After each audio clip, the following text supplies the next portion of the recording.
Bom dia, amigos corretores imobiliários de Pernambuco.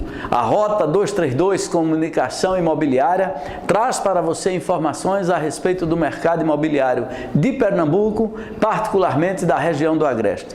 A primeira é que a cidade de Caruaru ganha o conjunto residencial Alto Indianópolis.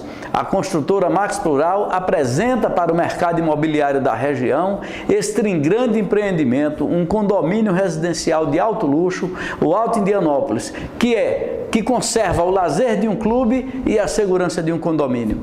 O empreendimento também se destaca pela oferta de apartamentos jardins com exclusivas piscinas individuais e os apartamentos lofts com duplexes na cobertura. O condomínio está localizado no bairro Indianópolis, um dos mais valorizados de Caruaru, perto da UPA, bem na entrada da cidade. Para mais detalhes, você entra em contato com a ABM Negócios Imobiliários, através do telefone 81-3721-9974 ou www.imobiliariaabm.com.br. Esta será uma grande oportunidade para você adquirir o seu imóvel em Caruaru, num local valorizado, especializado, com toda a segurança e com todo o lazer de um clube.